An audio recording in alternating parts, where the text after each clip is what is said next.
my name is Elias Thorne. For most of my 34 years, I've found a quiet purpose in the language of old things.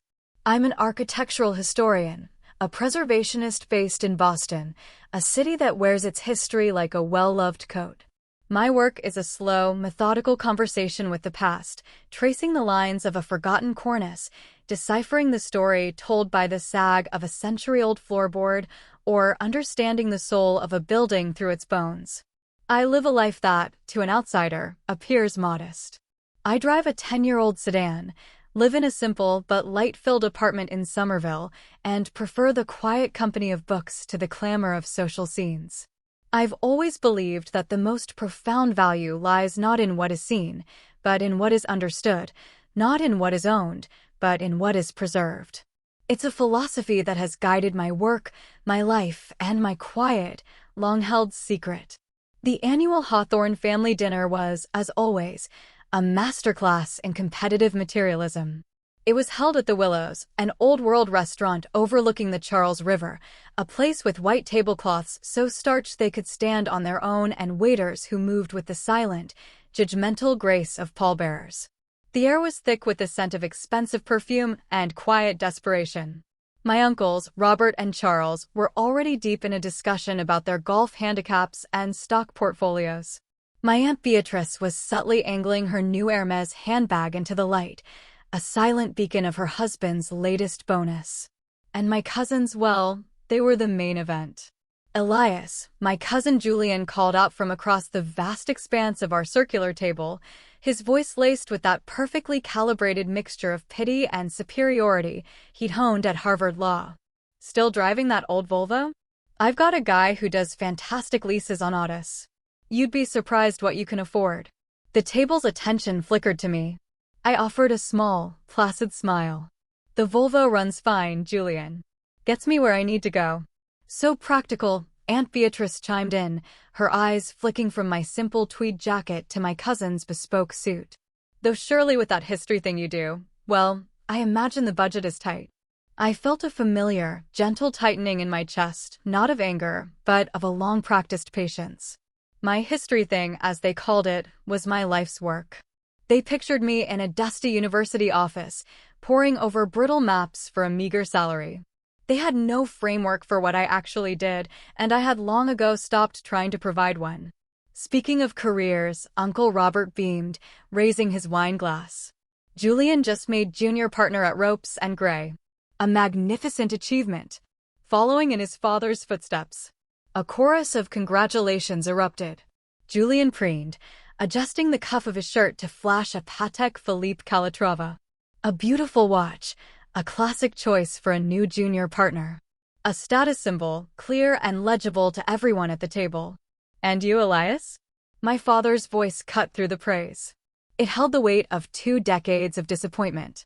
Arthur Hawthorne had once been a man of passion, a respected art dealer with a brilliant eye for 19th-century American landscapes.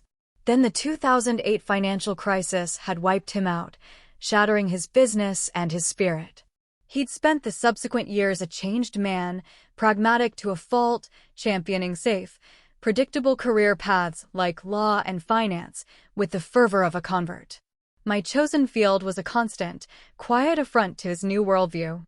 Still working for that preservation society? Before I could formulate a gentle, non-committal answer, the waiter arrived with a platter of seared scallops. As I reached for the lemon, my sleeve shifted. My father's eyes, trained by years of studying minute details in art, caught the movement.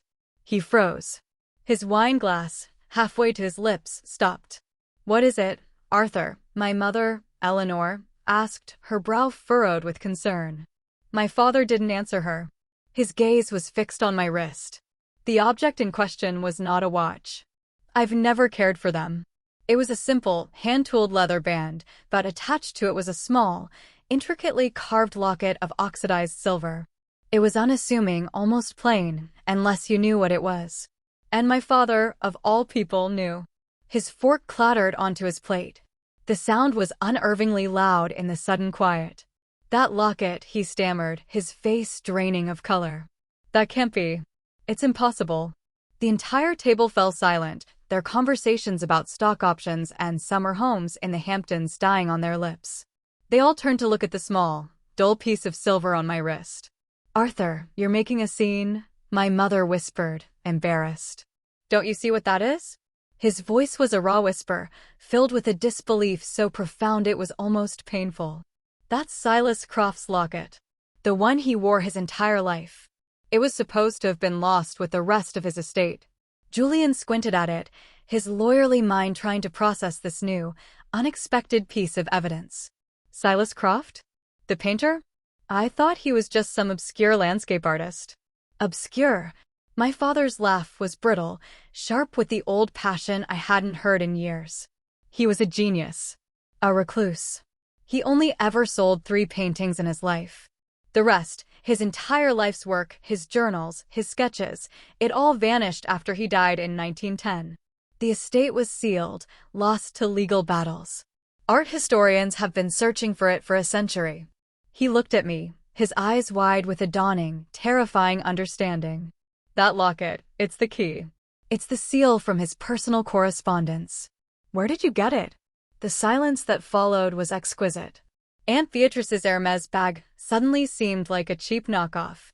Uncle Robert's talk of his new boat felt childish. "Oh, this old thing?" I said, my voice quiet, deliberately echoing Beatrice's earlier feigned modesty about her handbag. "It was part of a recent acquisition." "Acquisition?" My mother sputtered. "What are you talking about?" "Elias, you consult for a nonprofit." I took a slow sip of water, allowing the moment to hang in the air, as thick and heavy as the velvet curtains framing the windows. "I haven't worked for the Boston Preservation Alliance in 7 years, I said calmly. "I left to start my own foundation. The Elysian Archive." "The Elysian Archive?" Julian's smirk had completely vanished, replaced by a look of intense, professional curiosity. "I've heard that name. A private digital humanities project. Very exclusive, very well-funded. They made headlines last year for digitizing the Vatican's secret archives. We have a file on them at the firm, for our arts and antiquities clients. No one knows who's behind it. It's run by an anonymous director." I met his gaze across the table. Not entirely anonymous. The collective intake of breath was almost comical. My father was still staring at the locket, his mind clearly racing, connecting dots I had laid out so carefully over the years. But how?" Uncle Robert managed to ask, his voice thin. "A project of that scale, the technology, the legal access, it would take hundreds of millions of dollars. Our last funding round valued us at $9 billion, I corrected him gently. Though of course, valuations can be so volatile, can't they, Julian?" The magnificent watch on his wrist suddenly looked very small indeed. My father's head snapped up. His art dealer's mind had finally caught up with his shock. "The Croft estate," he said, his voice trembling. "There were rumors last month that a private buyer had finally located and acquired the entire collection. The art world has been buzzing about it. It was an anonymous purchase through a Swiss intermediary." He looked at me, his expression a maelstrom of confusion, regret, and a flicker of something I hadn't seen in a very long time, pride. "That was you. You bought the Croft estate." I nodded slowly. "We did. The house, the land, and everything in it. Over 400 paintings, 12 volumes of journals, thousands of sketches." I paused, letting the weight of it settle. The world thought his work was lost. It wasn't lost. It was just waiting. The rest of the dinner passed in a state of suspended animation. The bravado and one-upmanship had evaporated, replaced by a stunned, awkward quiet. The lobster thermidor went largely untouched. My cousins, usually so eager to talk about their careers, seemed to have forgotten what they did for a living. So, Uncle Charles finally broke the silence, his tone now unctuously respectful. "This foundation of yours, you're always looking for new patrons, I imagine? My financial advisor has been telling me to get more involved in philanthropy. Tax benefits, you know." I resisted the urge to smile. "I appreciate the offer, Uncle, but we're a private operating foundation, not a public charity.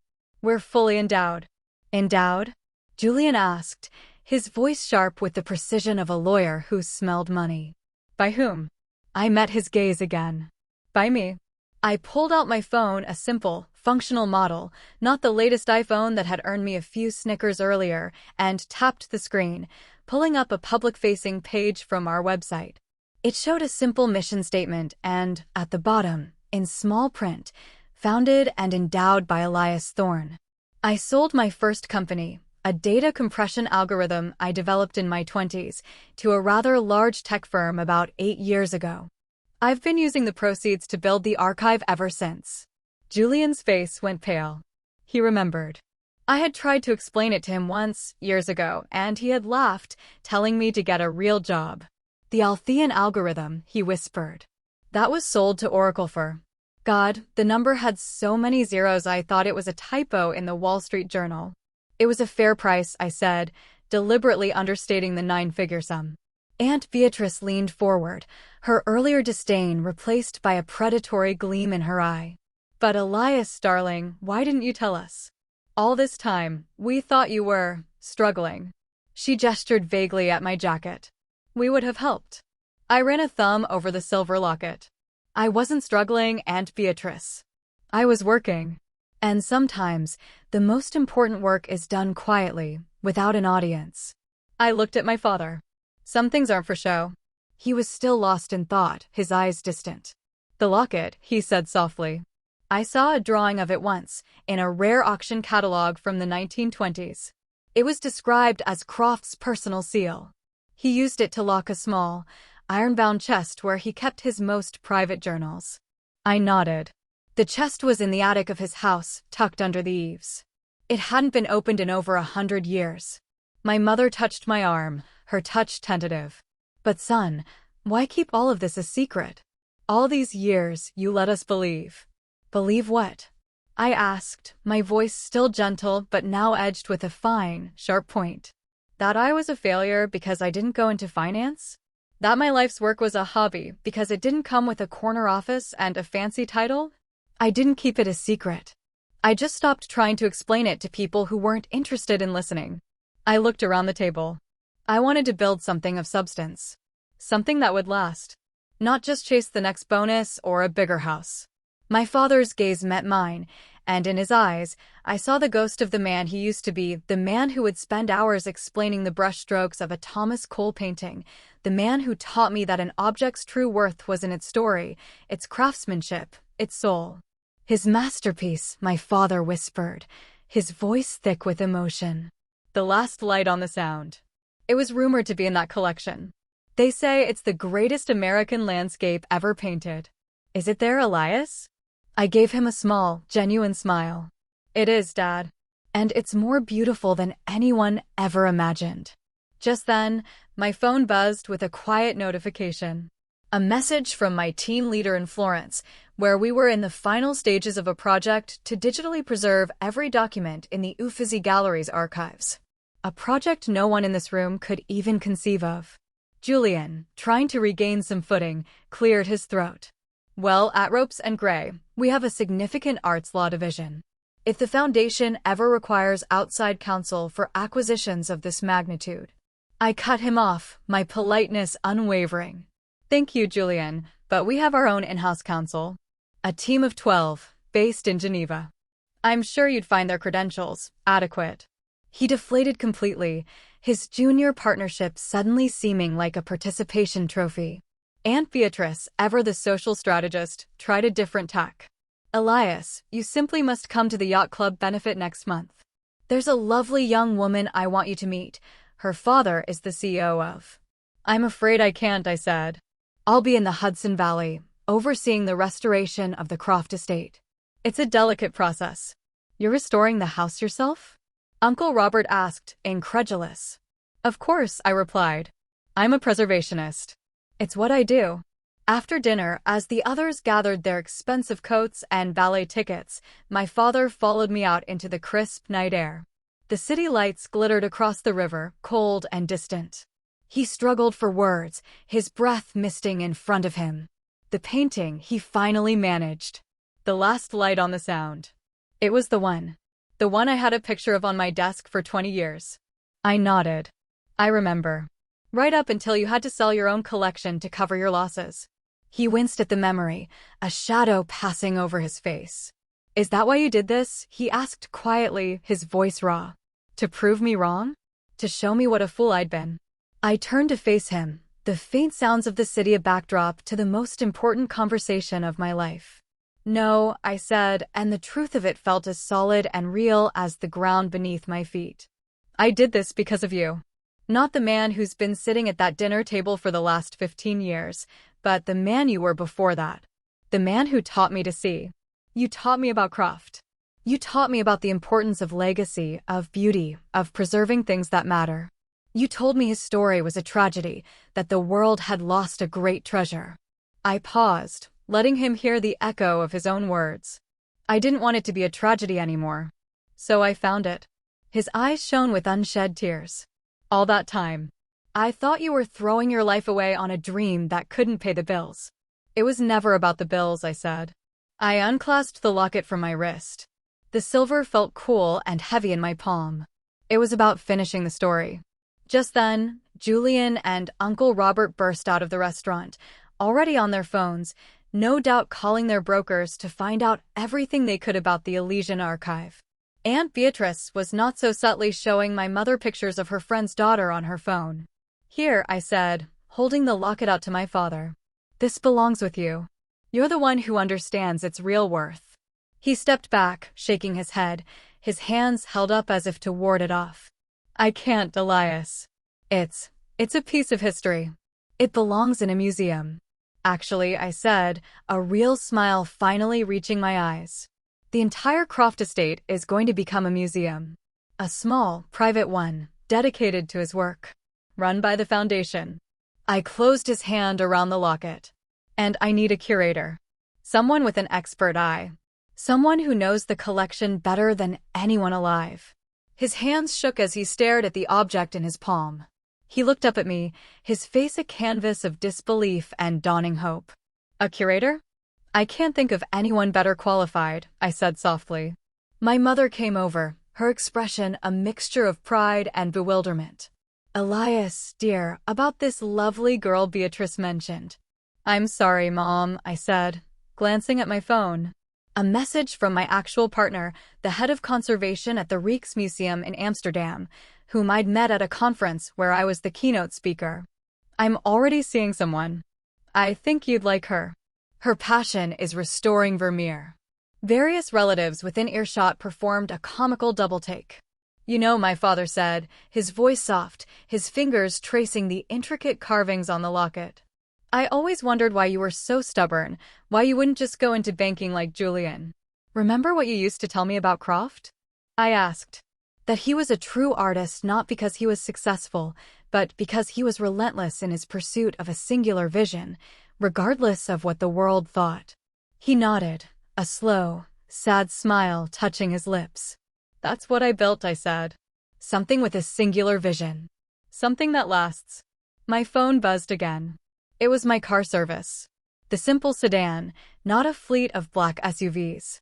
"You should go," he said, his voice stronger now. "You have work to do." "Actually," I said, pulling two crisp, printed documents from my jacket pocket. They weren't tickets, but invitations. "Why don't you and Mom come up to the estate next weekend? See what your son actually built." As we said our goodbyes, I could hear Julian on the phone, explaining to someone why junior partnerships were really just a stepping stone to more meaningful work. Aunt Beatrice was suddenly asking my mother about the best way to invest in the digital humanities. But none of it mattered.